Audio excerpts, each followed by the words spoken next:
Arnaud Montebourg est l'invité de Preuve par 3. Bonsoir. Bonsoir. Et merci d'être avec nous, chantre de la démondialisation durant la campagne de la primaire socialiste. Vous parcourez la France depuis quelques semaines, la France de la désindustrialisation pour François Hollande. L'emploi est bien sûr au cœur des préoccupations des Français qui se disent par ailleurs déçus par la tournure actuelle de la campagne présidentielle. Nous aborderons ces sujets tout à l'heure avec Samir Tounsi de l'agence France Presse, notre partenaire, et puis Perrine Tarnoud de Public Sénat lui succédera et nous parlerons du printemps des poètes, Aragon, La Rose et le Réséda, qui vous inspire pour votre mouvement. Arnaud Montebourg, d'abord, est-ce que vous avez obtenu des informations de la police ou de la justice après l'agression dont vous avez été victime l'autre soir dans les rues de Paris avec votre compagne? Oui, d'abord, je veux remercier les forces de l'ordre de prendre très au sérieux cette enquête judiciaire. La police judiciaire m'a montré la vidéosurveillance qui avait enregistré l'ensemble des faits. Et contrairement aux insinuations que je lis parfois ici ou là, où finalement nous aurions monté en épingle et amplifié un incident qui n'aurait pas été grave ou qui aurait été sans importance ou sans conséquence, toutes les déclarations que j'ai pu faire, ainsi que Audrey Pulvar, sur procès-verbal de la police judiciaire, sont parfaitement confirmées et l'agression est parfaitement démontrée dans la façon dont la caméra de vidéosurveillance a filmé la scène. La question, c'est le lien avec le Front National. Est-ce qu'il est établi? Écoutez, en dehors des insultes raciales antisémites, des violences volontaires, jets de verre, deux verres que nous avons essuyés, je n'y peux rien si ces militants scandaient le nom de Le Pen, présidente. Donc il y a bien un militantisme, un engagement politique, une présentation d'un soutien à l'un des candidats. Un climat général, avez-vous dit, favorisé par Marine Le Pen, selon vous? Le climat général de la libération de la parole raciste est un problème dans notre pays. Ça se voit déjà sur les matchs de foot, pas seulement professionnels mais aussi amateurs. Mais là, nous avons une scène de rue qui rappelait les heures sombres de notre histoire, avec l'allusion au youpin qu'il faudrait chasser de France, le mot Juden qui a été crié, des insultes de nature comme négresse, ou Montebourg va mettre tes babouches, parce que mes origines algériennes sont connues. Donc nous avons affaire à des militants politiques qui connaissent, qui nous ont reconnus. Des militants politiques, donc vous maintenez. Des militants politiques, parfaitement. Ils sont identifiés. Je fais confiance maintenant à la police judiciaire. On les voit à visage découvert sur les vidéos. Je fais confiance à la police judiciaire pour procéder à l'identification des coupables. Et l'interpellation prochaine. Je l'espère, je le souhaite. Proche. Je le souhaite. Vous le souhaitez. Marine Le Pen, justement, elle a donc lancé le débat sur la viande halal et elle est suivie par le président candidat pour qui c'est le premier sujet de préoccupation des Français. Il l'a dit. Est-ce que vous diriez, à titre personnel, comme François Fillon, que l'abattage rituel ne correspond à plus grand-chose dans le monde moderne?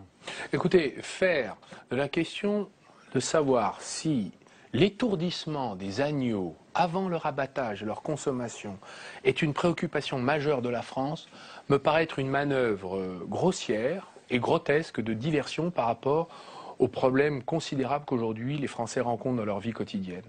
Nous avons perdu 750 000 emplois industriels sur le territoire. Je fais un tour de France de la désolation, de la désindustrialisation. On ne parle pas de la viande halal. Nous avons perdu 900 usines en 3 ans qui ont fermé dans notre pays. Et vous avez un président de la République qui refuse de faire la moindre proposition de stratégie de sortie de crise et qui préfère amuser la galerie avec des histoires d'étourdissement d'agneaux et de moutons qui, je le rappelle, relèvent de rites religieux qui ne regardent pas l'État. L'État a pour mission de garantir la liberté de l'exercice des cultes. C'est ça le sens du principe de laïcité que François Hollande souhaite inscrire dans la Constitution. C'est une de ses propositions. Pour qu'il n'y ait pas d'ingérence dans l'exercice des cultes. Chacun a sa religion. Les mormons, les quakers, les adventistes, les protestants, les bouddhistes, les juifs, les chrétiens, les catholiques, les protestants, peu importe, les musulmans, peu importe. Ils ont le droit de vivre tranquillement dans leur sphère privée, conformément à leur rite. Et l'État doit assurer le vivre ensemble. car nous sommes un des seuls pays occidentaux au monde à avoir 5 millions de personnes se rattachant à la culture musulmane. Vous avez vu que et 5 millions, c'est beaucoup. Donc nous avons, la République garantit la liberté de culte et la non-ingérence. Oui, ce débat crée un certain malaise au sein de la majorité. Il y a beaucoup de voix qui s'élèvent au sein même de l'UMP. Vous pensez que Nicolas Sarkozy donc, a fait fausse route ? D'abord, je crois que le Premier ministre devrait retirer ses propos, parce que cela ne relève pas de sa mission que de dire ce qui est bon ou mauvais dans les rites religieux. C'est comme si on reprochait à titre personnel. Mais il n'a pas d'expression personnelle. Il est le Premier ministre de la France. Bon. Il est le chef du gouvernement. Quant au président candidat, je crois que ce n'est pas la première préoccupation des Français, d'autant que la semaine d'avant, il était allé à Rungis pour expliquer qu'il n'y avait aucun problème. Donc, Emmanuel Todd, que vous appréciez, j'imagine, le sociologue, géographe, il estime qu'il y a 2 candidats d'extrême droite en France, dont un soutenu par l'Allemagne. Est-ce qu'il va trop loin dans son appréciation des choses ? Je crois qu'il a un raccourci qui résume finalement assez bien la situation, c'est que la course que Nicolas Sarkozy est en train de faire derrière Madame Le Pen fait que finalement Madame Le Pen est la directrice de campagne de Nicolas Sarkozy. Elle fixe les thèmes, fixe les agendas, les questions, et Monsieur Sarkozy se précipite, car il cherche aujourd'hui à occuper l'espace peut-être laissé vacant dans quelques jours par Madame Le Pen si elle n'a pas ses signatures. Vous pensez qu'il mise sur l'absence de Marine Le Pen sur le terrain, la pression des dirigeants de l'UMP est considérable pour empêcher les maires qui traditionnellement donnaient leur signature à Madame Le Pen de le faire. Ah oui. Et par exemple, est-ce qu'il faudrait quelques exemples. Ah oui. Est-ce qu'il faudrait donc un geste des élus, des maires socialistes par exemple, pour permettre... Je voudrais d'abord vous dire pourquoi Madame Le Pen risque de n'avoir pas ses signatures à cause d'elle-même. Car elle a sur son flanc droit, car elle a une extrême droite derrière. Derrière l'extrême droite de Mme Le Pen, il y a une autre extrême droite, encore plus dure, M. Karl Lang, qui a déjà quelques 400 signatures, lui. Le directeur de campagne de son père, Jean-Marie Le Pen, qui a stérilisé 380 signatures pour empêcher Mme Le Pen de se présenter. Ils ont décidé en interne d'abattre Marine Le Pen. Donc il y a un problème interne à l'extrême droite. Non, c'est que Mme Le Pen ne rassemble pas son camp, ce que son père réussissait à faire. Et c'est une des raisons pour lesquelles les guérillas entre factions d'extrême droite aujourd'hui qui sévissent sur le territoire français et autour de Mme Le Pen a pour conséquence que Mme Le Pen risque, par son incapacité à faire ce que son père réussissait à faire, de ne pas pouvoir se présenter. Et par les pressions de l'UMP sur ses maires pour qu'il n'y ait pas de signature, alors ce serait une telle déflagration, l'absence de Marine Le Pen, dans la compétition présidentielle Arnaud Montebourg, faudrait-il que les maires socialistes donnent leur parrainage ? Nous ne sommes pas la roue de secours de l'extrémisme. Que Mme Le Pen rassemble son camp et soit capable finalement de retrouver les signatures que son père avait, c'est sa tâche, mais elle n'en est pas capable et c'est la raison de son propre échec. Autre sujet, Angela Merkel, en soutenant Nicolas Sarkozy, rend-elle selon vous service à François Hollande, le fameux pacte des dirigeants conservateurs européens a été démenti. Est-ce que ça n'est pas finalement, même cette hypothèse, cette rumeur lancée par le Spiegel, ou cette information, une aubaine pour le candidat que vous soutenez ? D'abord, que le groupe des conservateurs de l'Union européenne décide de se coaliser contre finalement les propositions de François Hollande de renégociation du traité punitif sur la question budgétaire, c'est-à-dire le traité austéritaire. Vous avez une droite, oui, vous avez une droite européenne de l'austérité et vous avez une gauche européenne de la croissance. Et c'est ce refus. Parce que la croissance se décrète par traité. C'est une stratégie économique que refuse d'accepter Mme Merkel. C'est tout le débat d'ailleurs entre la droite et la gauche allemande. Nous avons signé un texte avec le SPD allemand, nous, Parti socialiste français, qui propose un autre chemin, une autre alternative, notamment la remontée des salaires en Allemagne. Des salaires minima qui n'existent pas, il n'y a pas de SMIC en Allemagne. Également des normes sociales minimales sur les prestations sociales, assurance, maladie, retraite, santé, dans tous les pays de l'Union. Négociation, on est d'accord du traité, c'est ce qu'a proposé François Hollande. Oui, mais vous voyez bien que si les droites européennes veulent empêcher une gauche de réussir dans un des pays qui est quand même l'un des fondateurs et un des pays majeurs de l'Union européenne, il y a là une atteinte à la liberté d'expression des Français qui doivent pouvoir choisir leur avenir et leur orientation politique pour leur propre pays. Que François Hollande ne soit pas reçu ni par Angela Merkel, ni par David Cameron. Je ne blâme pas les droites européennes de soutenir le candidat de droite en France, puisque comme cela, nous pourrons, nous, autour, je l'espère, la victoire de François Hollande, rallier l'ensemble des gauches européennes et faire se lever les peuples contre les politiques de l'ensemble de ces dirigeants de droite. Vous avez parlé des sociodémocrates allemands. Comme les travaillistes britanniques, ils ont été très surpris par la proposition de François Hollande de taxer à hauteur de 75% les très riches. Pas vous? J'imagine. Alors, et donc, ce ne sera pas de quartier, attendez, à la fois pour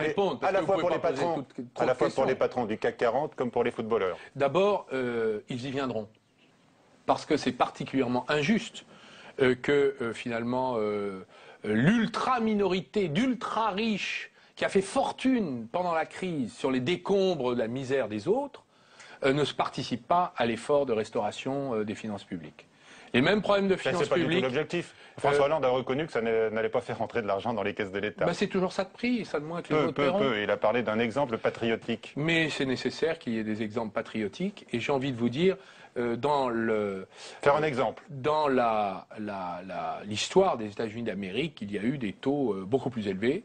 Je crois 80% à l'époque du président Roosevelt. On le cite toujours. Mais c'était l'emblème de ma campagne des primaires. Donc j'en suis provisoire. ravi. Il y avait pas mal d'exemptions à l'époque, paraît-il. Oui, mais c'était nécessaire parce qu'il s'agissait de rétablir les comptes publics dans la période de la grande crise. Pour retenir les riches en France. Et qui va payer à leur place? D'abord, les riches, excusez-moi, ils auront le devoir de respecter leur patrie. Ils ont le passeport français. Ils partent déjà. Et les dossiers se constituent, par exemple, aujourd'hui, dans les cabinets des avocats fiscalistes. Mais Monsieur Groschior, oui. S'ils veulent partir, qu'ils partent. Et qui paye à leur place? Mais s'ils veulent partir, qu'ils partent. Mais nous leur demanderons des comptes. Car on reste français. Ça s'appelle l'évasion fiscale. Vous pensez que nous allons rester inertes devant les évadés fiscaux? D'ailleurs, je vais vous dire, si vous pensez que abaisser l'impôt fait revenir les riches, qui était la stratégie de M. Sarkozy, vous vous mettez le doigt dans l'œil. Augmenter, ça les fait partir aussi. Je vais vous dire où est passé M. Johnny Hallyday, qui avait dit, grâce à Nicolas Sarkozy, je vais rentrer en France. Il est toujours à Gstaad, en Suisse, considéré comme un évadé fiscal, et il n'a fait l'objet d'aucune inquiétude de la part des services fiscaux. Je voudrais que M.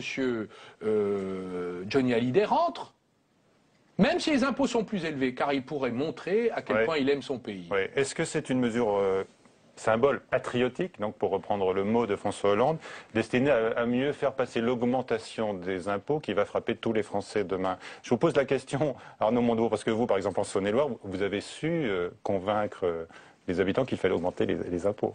J'ai su les convaincre. J'ai surtout montré que vous l'avez fait en tous les cas. Si nous voulions avoir un minimum de solidarité, notamment sur la dépendance, il était normal que cet effort soit demandé. Donc c'est ce qu'il faut dire aux Français aussi. Mais c'est ce qu'a dit François Hollande. Il a exposé dans son discours, je crois, de Dijon, qu'il était nécessaire que la dépendance soit financée par la solidarité, donc par un prélèvement. Pourquoi c'est normal dès lors qu'il y a un effort de solidarité supplémentaire, qu'on demande un effort supplémentaire à tous, surtout pour les millions de familles qui sont aujourd'hui dans l'angoisse. Ça ne concerne pas que la dépendance, vous le savez bien. C'est le financement de la retraite à 60 ans pour ceux qui pourront partir et d'autres sujets. Là aussi, le plan est financé. Il n'y aura pas d'effort social supplémentaire sans effort fiscal complémentaire. C'est normal.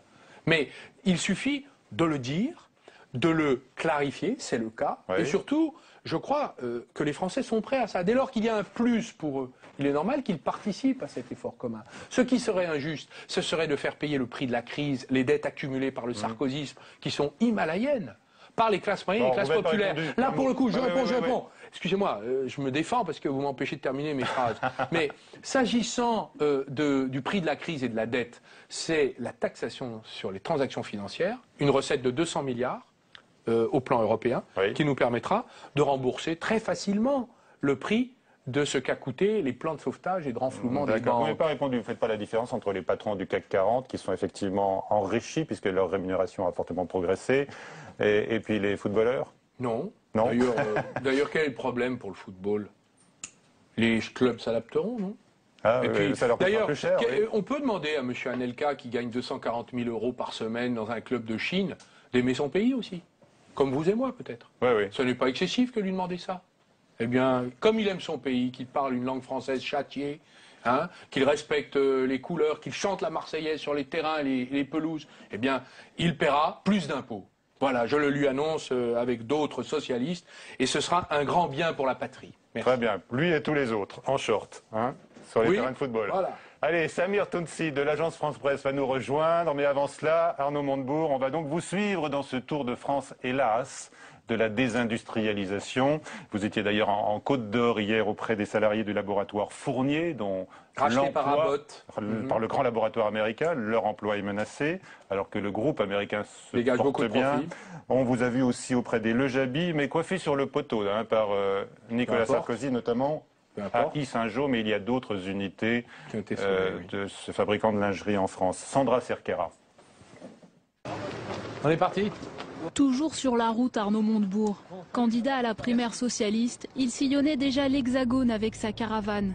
Aujourd'hui, il est mandaté par François Hollande pour effectuer un tour de France des usines qui souffrent. C'est ainsi qu'il a trouvé sa place dans la campagne. Un déplacement par semaine, avec à chaque fois le même message, défendre le Made in France. Défendre aussi son candidat, car le sort des ouvriers en lutte est au cœur de la présidentielle. Il est un petit instrument dans l'orchestre que dirige François Hollande. Je suis peut-être pas un piccolo, mais disons une flûte traversière. Le gros de la mélodie est quand même joué par des gens comme Michel Sapin, comme Manuel Valls, comme Pierre Moscovici, qui sont les dirigeants principaux de la campagne de François Hollande et qui, eux, entonnent le refrain de la rigueur de gauche. Apporter la bonne parole de François Hollande est une chose, trouver des repreneurs en est une autre. Surtout quand l'UMP joue la concurrence. À Yssingeaux, Laurent Wauquiez devance Arnaud Montebourg, un échec pour le PS. Un mois plus tard, c'est l'acte 2 et le vainqueur cette fois c'est lui. Il réussit le sauvetage du site Le Jaby de Bourg-en-Bresse et d'une cinquantaine de salariés. La repreneuse, Assia Eridji, refuse d'entrer dans des considérations politiques et se contente d'assurer que tout a été fait pour qu'elle ne baisse pas les bras. Il y a des jours où j'étais un peu découragée, je disais on n'y arrivera jamais. Mais il a été au quotidien, il a été présent.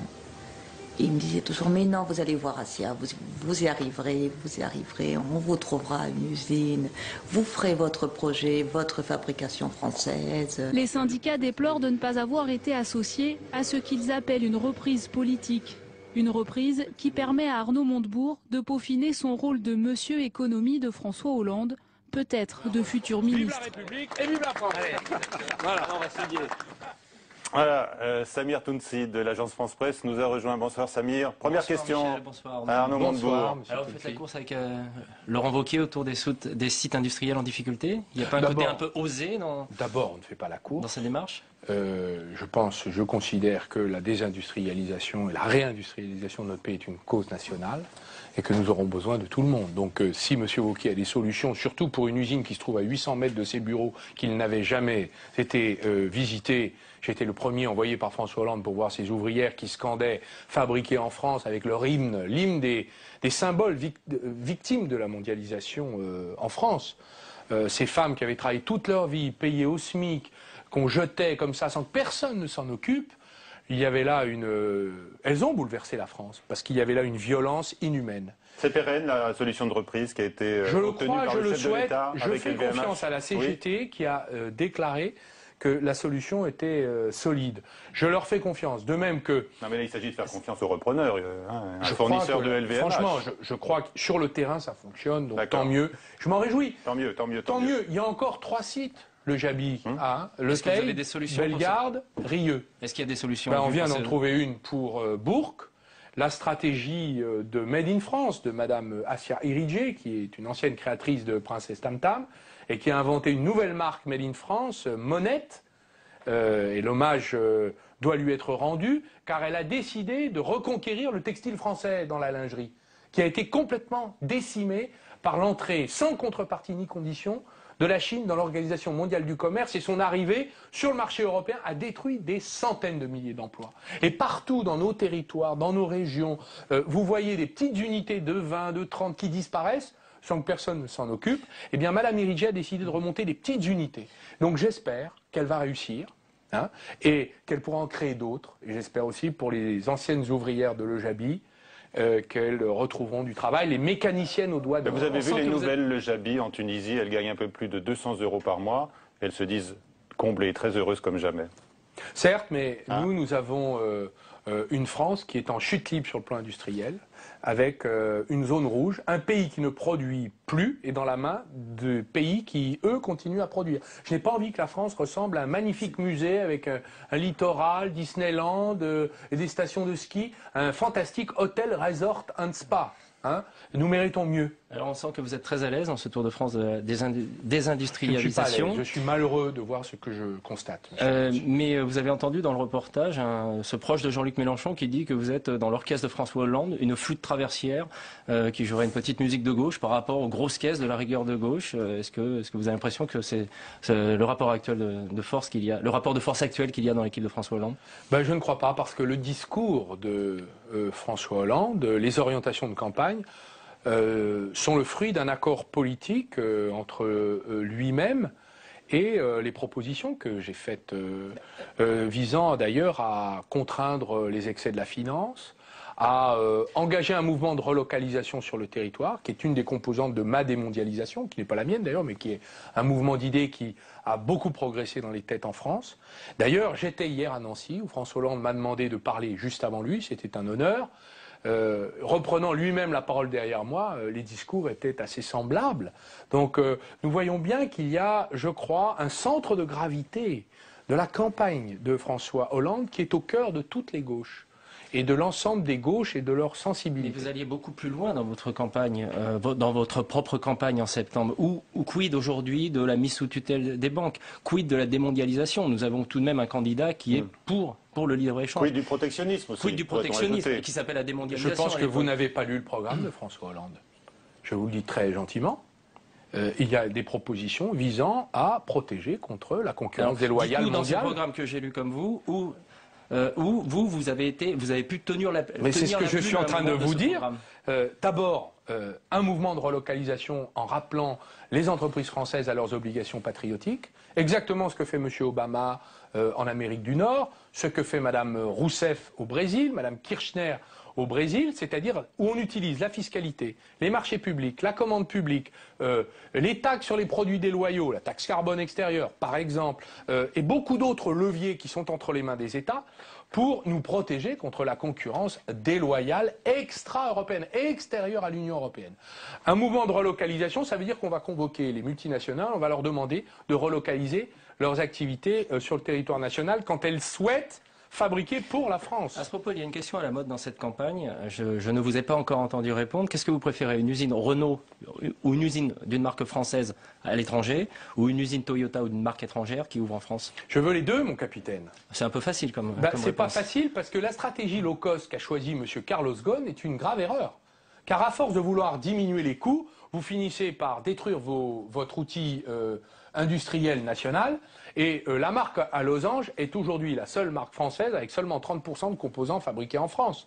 Donc vous êtes en train peut-être de sauver temporairement ou provisoirement la trésorerie de Renault, mais en vérité, vous avez détruit toute votre base industrielle. Donc vous êtes une sorte d'usine offshore qui va vendre des voitures comme des petits pains low cost pas chers et qui vont être concurrencés par des pays encore plus émergents qui auront des coûts encore plus bas sur des technologies totalement banales. Donc c'est pour moi une stratégie suicidaire pour la fin de Renault. C'est ça la crainte que nous avons. Donc je préfère la stratégie de Peugeot qui, elle, a maintenu son outil industriel, sa base industrielle en France, essaie de remonter dans la gamme plutôt que de descendre toujours, d'augmenter en innovation, en créativité, chercher des alliances comme General Motors pour mutualiser les coûts de création des voitures. Les syndicats s'inquiètent. Ils ont raison de s'inquiéter. Il y aura peut-être un coût pour l'emploi. Ils ont raison de s'inquiéter. Et il faudra être à leur côté pour manifester cette inquiétude et faire en sorte que cette affaire n'ait pas de conséquences sur la destruction éventuelle d'emplois sur notre territoire. C'est très bien de vouloir attirer l'attention, de braquer l'attention sur les licenciements boursiers, mais vous savez que vous connaissez la première cause d'inscription à Pôle emploi, c'est la fin des CDD et des contrats d'intérim. On en parle moins. Les licenciements boursiers, selon le Figaro de ce matin, c'est 2,9%, alors que les fins de CDD et d'intérim, c'est un tiers des inscriptions à Pôle emploi. Voilà. Que faire pour lutter contre cette précarité? Je ne veux pas avoir une approche statistique du chômage, parce que pour moi, un chômeur vaut un autre chômeur. Bien sûr. Donc tous les chômeurs qui auraient pu voir leur emploi maintenu doivent être, on doit à tout prix, par les moyens de la puissance publique, éviter qu'ils le deviennent chômeurs. Donc je ne vais pas faire une arithmétique du chômage et de la douleur comparée.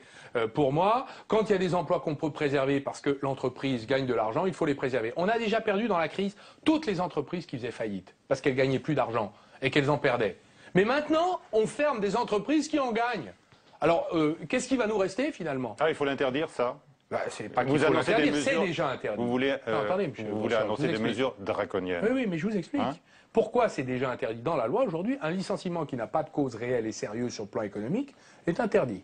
Le problème, c'est qu'il intervient quand le licenciement a eu lieu, que la personne est déjà à Pôle emploi. Ce serait d'anticiper et de les interdire, d'interdire les plans. C'est ce qu'a décidé ce qu'ont décidé deux cours d'appel, la Cour d'appel de Paris, la Cour d'appel de Reims, qui ont décidé de permettre aux organisations représentatives du personnel de suspendre quand manifestement l'entreprise gagne de l'argent. Voilà. On C'est attend, pas trop leur la demander. décision de la Cour de cassation qui est reportée de quelques jours sur ce sujet. Vous avez parlé hier de dirigisme, en tout cas très récemment vous avez parlé de dirigisme. Alors après le protectionnisme, le dirigisme, là aussi, qu'est-ce que ça...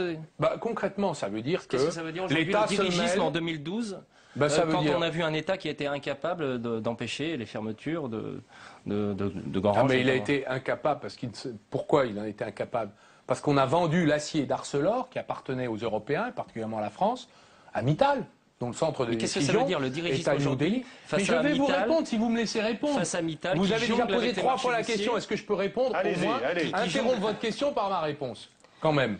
Le dirigisme. Vous avez le temps. Mais non, mais c'est pas une question de temps, c'est que je ne me laissais pas expliquer et vous me reposez la même question. Alors, c'est très simple. Quels sont les pays qui aujourd'hui ont réussi à survivre dans la crise, qui ne se sont pas écroulés? Comme la France est en train de s'écrouler, c'est intéressant d'observer. C'est ceux qui ont fusionné les intérêts publics et les ambitions privées. Les intérêts privés et les intérêts publics et se sont associés pour les faire vivre. Qui ont utilisé leur monnaie, contrôler les frontières, limiter la circulation des capitaux, organiser des protections, donner des déductions fiscales, utiliser la commande publique pour favoriser telle entreprise, c'est-à-dire ce que font tous les pays qui aujourd'hui ont décidé de faire de la politique économique et industrielle. Voilà. Et ce que les Européens, d'une certaine manière, sauf l'Allemagne et les Italiens un peu, c'est les pays qui ont le mieux résisté, c'est-à-dire ceux qui n'ont pas adopté le modèle libéral financier. Tout pour l'argent, dans le court terme, et le laisser faire. Vous pensez à quel pays? La France est un pays qui a adopté le modèle libéral financier sans l'avoir jamais délibéré. Parmi ceux qui se sont le moins écroulés? Je pense qu'il y a, par exemple, tous les pays d'Amérique du Sud. La Chine est l'exemple même de la fusion du public et du privé. Hein. L'Allemagne, d'une certaine manière, a su faire travailler le public et le privé. Et les États-Unis ont réussi ça aussi également. Alors pourquoi ces mesures doivent être prises? Parce que sinon, nous allons nous écrouler. Nous allons perdre notre base industrielle. L'Allemagne a surtout baissé le coût du travail, vous le savez. Vous écoutez, mentionnez... Sur l'affaire du coût du travail, tous les économistes et même des membres du gouvernement disent qu'il n'y a pas, entre la France et l'Allemagne, de différence de coût du travail. Même M. Lelouch le déclare. Voilà. Dans tous les journaux un peu sérieux, c'est-à-dire ceux qui ne se laissent pas prendre par la propagande de M. Sarkozy, tout le monde reconnaît qu'il n'y a pas d'écart de coût du travail.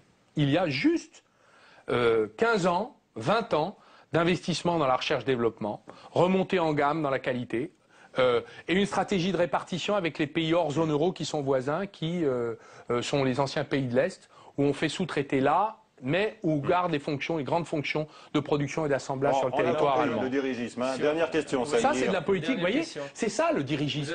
C'est que l'État se met à diriger l'économie parce que l'économie elle-même est incapable de se sauver.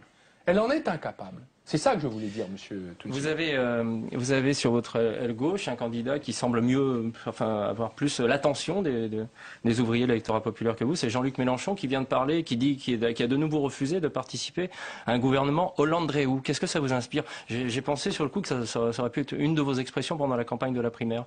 Vous comprenez, mais ce n'était pas mon expression parce que je respecte les personnes. Mais l'expression Hollande-Dréhou, c'est-à-dire, il sous-entend que si François Hollande gagne l'élection présidentielle, sa priorité sera de ramener le déficit public à 3% en 2013 et à 0% à l'horizon 2017. Est-ce que vous pensez que vous êtes à l'aise avec cet objectif, avec les conséquences sociales qu'il pourrait entraîner? D'abord, quel est l'objectif? Désendetter le pays? Oui. Si vous passez votre temps à rembourser les dettes, Oui, on Bah, est dans ce d'accord cas-là, là-dessus. non, mais expliquez-moi, je peux pas terminer. Est-ce que c'est compatible avec la politique industrielle que vous venez de nous exposer? Je reprends. Rembourser ses dettes, c'est bien, mais ça ne fait pas un projet pour un pays. Et pendant que vous remboursez vos dettes, vous avez tous les autres pays qui investissent. Donc comment on fait? Il y a deux manières, soit on monétise, c'est-à-dire qu'on fait la planche à billets, ce qui n'était pas une mauvaise solution, ce qu'ont fait les Américains, ce que font les Anglais. Ça évite que ce soit la sueur des contribuables qui rembourse. C'est notre proposition, je vous le signale. Ça, c'est pas Hollande-Réou, Papandréou. C'est le contraire de Mme Merkel qu'elle a réussi à imposer, avec le soutien de M. Sarkozy, à la Grèce. Donc ce n'est pas notre choix. Donc vouloir mêler et mélanger M. Papandréou et M. Hollande est donc une attaque personnelle déplacée. Bien.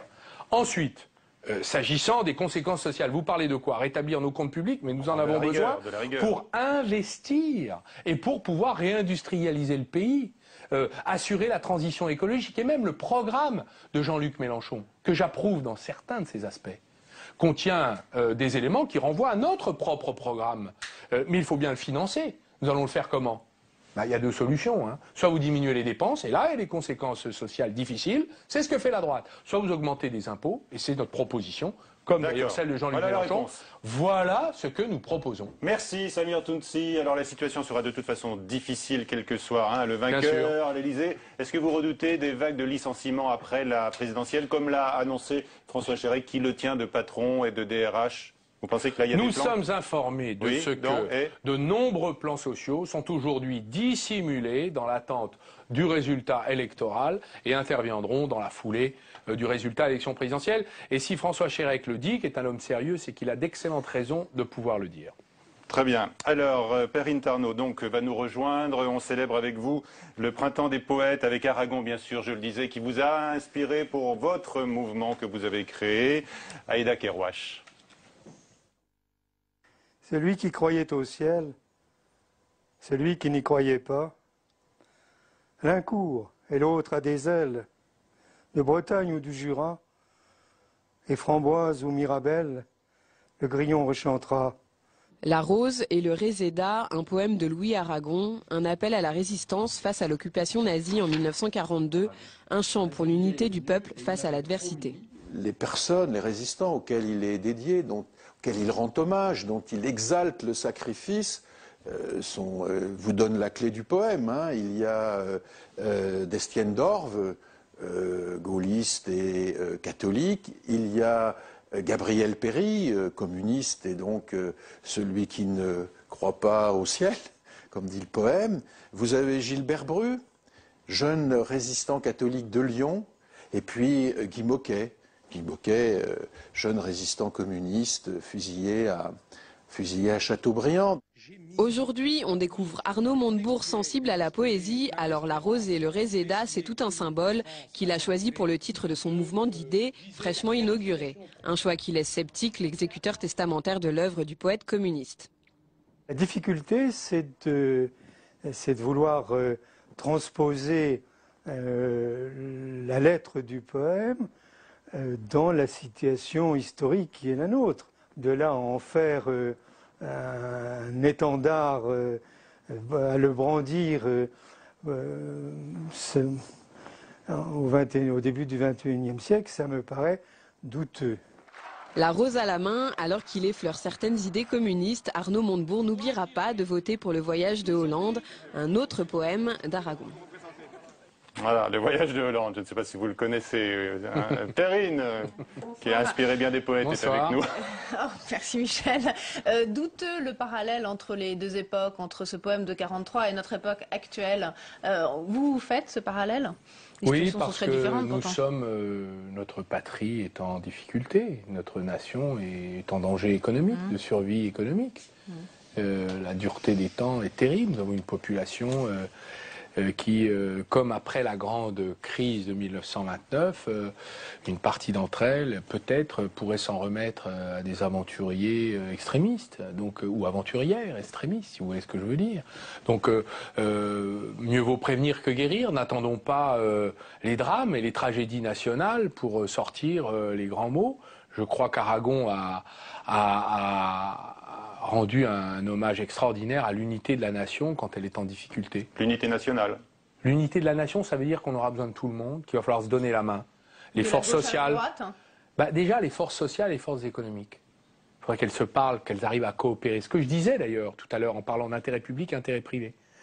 Tous les pays qui ont réussi, c'est des pays qui ont, dans la crise, c'est des pays qui ont réussi à s'unir. Donc il va falloir trouver des compromis. Les forces sociales et les forces politiques aussi? Les forces sociales et économiques, déjà. Après, les forces politiques, on ne peut pas demander l'impossible. Puis, mais la gauche pourrait faire l'ouverture vers la droite? Ce n'est pas l'idée qui est... c'est d'abord de trouver des compromis dans la société avec des forces qui ont besoin de coopérer pour réussir à s'en sortir. Et c'est ce qui se passe sur le terrain. Quand vous avez un drame social, une entreprise qui ferme, vous avez généralement la CGT qui fait des propositions, le patronat qui essaie de travailler avec les uns les autres. Finalement, on se donne la main sur le terrain. Donc la politique est une espèce de théâtre un peu artificiel où on s'engueule inutilement, un peu sectaire, pendant que, oui, un peu sectaire, pendant que sur le terrain tout le monde essaie de se mettre d'accord. Essayons de retrouver cet état d'esprit. C'est l'esprit de la Rose et du Réséda. Est-ce que c'est ce que vous apprenez sur le terrain en ce moment? Concernant votre mouvement, j'ai vu que vous vouliez vous ouvrir à différentes sensibilités et ça m'a amusé. Vous avez rencontré celui qui mène les royalistes en France, pas les partisans de Ségolène Royal, hein, mais les partisans de la royauté. Je ne l'ai pas rencontré. Je ne sais pas d'où vient cette information. Je ne l'ai pas rencontré. Mais ne lisez pas ce qui est dans le journal. Ça peut être faux. Dans plusieurs journaux. C'est encore pire. Est-ce que vous allez rencontrer Bertrand Renouvier? Écoutez, ça n'est pas prévu. Je ne le savais pas. Je suis pour ma part républicain. Si les royalistes qui d'ailleurs, M. Renouvin avait soutenu François Mitterrand à l'époque, donc ça devrait nous rappeler quelque chose, s'en mêle, alors là, j'en perds mon latin. Bon, en tout cas, Arnaud Montebourg, on a envie de savoir aujourd'hui ce que vous avez envie de faire après cette présidentielle, armée de votre nouveau mouvement, de vos 17% à la primaire socialiste. Quelles sont vos ambitions post-présidentielles, si bien sûr François Hollande gagne cette élection? Je sais que vous n'allez pas me croire, mais je n'en ai absolument aucune aujourd'hui d'exprimer en mon fort intérieur. Pour une raison simple, c'est que je considère être arrivé au bout de ce que je voulais faire en politique. D'ailleurs, c'est la raison pour laquelle, après 15 années de mandat à l'Assemblée nationale, j'ai décidé de ne pas solliciter de nouveaux mandats, de ne pas me représenter. Vous ne pourriez pas, de toute façon, il y a le cumul qui arrive. Hein, Non, c'est pas ça. J'aurais pu faire le choix d'abandonner le Conseil général, que je préside avec passion, et de maintenir ma candidature, enfin vous n'allez pas nous dire qu'après avoir fait toute cette campagne des primaires socialistes, maintenant cette campagne présidentielle, vous allez renoncer à la politique après 2012? Je n'ai pas dit ça. J'ai dit que vous avez quand même des envies. J'ai défendu des orientations politiques. Je suis pour les mettre au pouvoir, les concrétiser, changer la vie des gens, mais ça peut passer par 1000 manières de le faire, et y compris d'être président d'un conseil général de gauche, sous la gauche au pouvoir. Vous voyez, donc je n'ai pas... Vous faites partie de cette génération un peu sacrifiée, comme on dit, au Parti socialiste, qui n'a jamais vraiment accédé aux non, j'avais 30 ans quand Lionel Jospin, j'étais jeune député. J'étais jeune, sans expérience. Eh bien, maintenant, le temps a passé, je suis très content là où je suis. Donc, je vous l'indique, je n'ai pas de candidature à exprimer, je n'ai pas d'ambition particulière à formuler. Je suis passionné par tous les chantiers que nous avons à faire. On va parler des autres. Et c'est déjà pas mal. On va parler des autres. On parle de l'arrivée à Matignon de Martine Aubry, voire du retour de Laurent Fabius. Ça, ce sont des bonnes hypothèses. Écoutez, j'en sais rien. Moi, je ne sais pas. C'est un peu le retour des éléphants, quand même. Pas vraiment le signe d'un renouvellement de la politique. Je suis assez surpris de toutes ces spéculations, ces conjectures, pour une raison simple, ou ces hypothèses, d'ailleurs assez farfelues. Pour une raison simple. Laquelle? Oui, mais toutes. Pour une raison simple, c'est que il faut d'abord gagner. Vous ne croyez pas que vous mettez un peu la charrue avant les bœufs? Donc c'est un peu malsain? Il y a des je crois que c'est déplacé. De tous ceux qui se répartissent déjà les postes. Mais je trouve que c'est déplacé. Il faut respecter le corps électoral, le suffrage universel. Et je dis à tous ceux qui font des probabilités que c'est parfaitement à côté des désidérateurs. Néanmoins, vous pouvez vous exprimer de la population française. L'hypothèse Martine Aubry, vous pouvez vous exprimer sur. Mais je n'ai pas d'opinion et par ailleurs. Vous n'avez pas d'opinion, pas d'ambition, pas d'opinion. Mais je le crains, oui. Pour la dernière partie de cette émission. Parce qu'il n'y a que ça qui vous intéresse. Et moi, ça ne m'intéresse pas. Voilà. Je ne sais même pas. Je ne sais vraiment pas. En plus, je veux dire, ça ne dépend ni de vous, ni de moi. Donc ça n'a aucun intérêt. Alors, Arnaud Montebourg, début janvier, vous déclariez que vous ne pas vous sentir lié par le pacte entre le Parti socialiste et Europe Écologie Les Verts pour les législatives. Est-ce que c'est toujours vrai? Mais je voudrais vous expliquer peut-être le sens de cette intervention de ma part. Il y a eu des primaires qui ont mobilisé 3 millions de personnes, 3 200 000 personnes. C'est donc finalement les primaires qui ont porté le candidat et les rassemblements qui ont eu lieu à l'issue de ces primaires sur des orientations politiques. le fait qu'il y ait eu un accord entre François Hollande et moi-même, qui est permis d'ailleurs à François Hollande, le candidat étincelant du Bourget, de bâtir en quelque sorte une orientation politique dans laquelle je me sens tout à fait avec mes amis, Aquilino Morel, qui fut mon directeur de campagne, qui rédige les discours importants de François Hollande, et d'autres, de me sentir tout à fait heureux et à l'aise dans cette campagne, c'est parce que François Hollande a opéré un rassemblement avec les idées qui avaient surgi dans la primaire. Il a quand même signé un accord lui aussi avec Europe. Mais vous voyez bien que les accords partisans en deuxième rideau qui arrivent derrière n'ont pas la même force ni la même légitimité. Est-ce qu'il exerce... Ne serait-ce que pour une chose, c'est qu'en ce qui me concerne, j'ai réalisé 1,5 million de voix aux primaires. Je n'ai jamais été consulté sur la teneur de cet accord.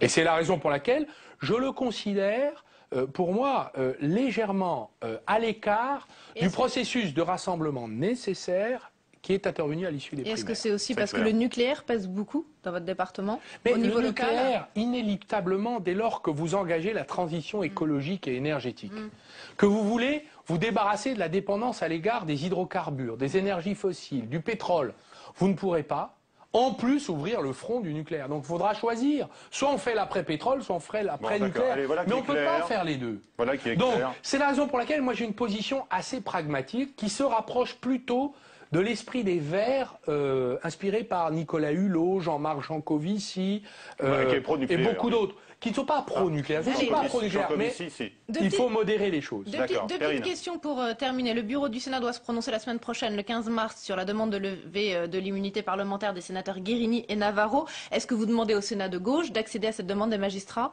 Mais c'est inéluctable. Je considère que tout citoyen, fût-il sénateur, doit accéder aux exigences de la justice. François Bayrou propose que le garde des Sceaux soit nommé par le Parlement avec une majorité amplifiée, c'est-à-dire avec les voix de l'opposition. Est-ce que vous êtes d'accord avec cette proposition ? C'est une fonction politique qui n'est pas objective, parce que le garde des Sceaux mène une politique dont il répond avec le gouvernement.